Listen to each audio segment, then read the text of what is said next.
मेरे पास एक मसला आया। उन्होंने कहा कि जो हमारे सिख बिरादरी से ताल्लुक़ रखते हैं लोग, वो अपने सर पे पगड़ी पहनते हैं और आप सब जानते हो कि वो अपनी पगड़ी नहीं उतारते। तो उन्होंने कहा कि हमें हेलमेट से एग्जेम्पशन दी जाए क्योंकि हम अपनी पगड़ी नहीं उतार सकते। पहली बार मैंने अपने ट्रैफिक डिपार्टमेंट को कहा कि उनको एग्जेम्पशन दी जाए। अगर उनको कोई तकलीफ पहुंचती तो मैं अपने आप को कभी माफ नहीं कर सकती। अगर उनको कोई गुजंत पहुंचती है और कोई ताकत के जोर पे अगर उनको कोई तकलीफ पहुंचाता है, उनके हकूक पे डाका डालता है, उनको कोई उनका हक मारता है, तो मैं उसको कभी माफ नहीं करूंगी। रियासत पूरी कुव्वत से उसके साथ टकराएगी। उसका फिर इंडिविजुअल्स में मुकाबला नहीं है, फिर उसका मुकाबला रियासत के साथ है और रियासत के साथ कोई लड़ नहीं सकता कभी। जो रियासत अपने vulnerable sections of the society का दिफा नहीं कर सकती, उस हुकूमत को अपना काम लपेट के घर चले जाना चाहिए। मेरे किसी प्रोजेक्ट में आपसे कभी कोई सवाल नहीं करेगा कि आपका ताल्लुक किस मजहब से।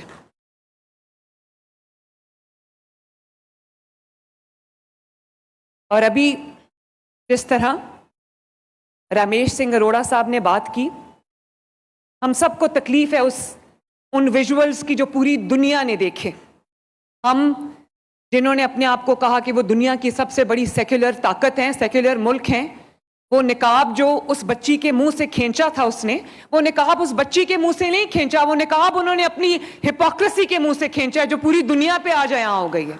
मेरे पास भी मेरे जो अब हमने हेलमेट पे सख्ती की हुई है, मैं नहीं चाहती कि लोगों, खुदा न खास्ता लोगों के बच्चे, माओं के बच्चे अगर हेलमेट के बगैर मोटर बाइक पे जा रहे हैं तो वो अनसेफ हों और उनको कोई खुदा न खास्ता चोट लग जाए और नुकसान पहुंचने का अंदेशा हो। तो मेरे पास एक मसला आया।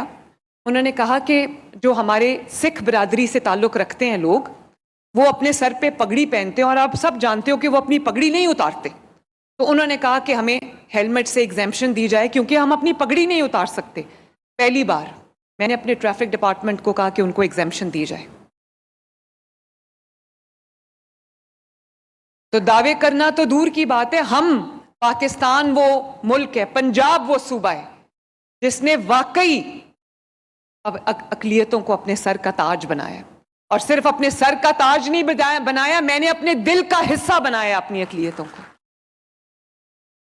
और मेरे लिए मेरी हुकूमत की कामयाबी का जो गेज है वो ये है कि मेरी अकलियतें वहां पर कितनी महफूज है। मैंने कभी नहीं पूछा कि किसी खातून का जब मेरे पास केस आता है हैरेसमेंट का या किसी भी चीज़ का, तो उस खातून का मज़हब किस मज़हब से ताल्लुक़ है।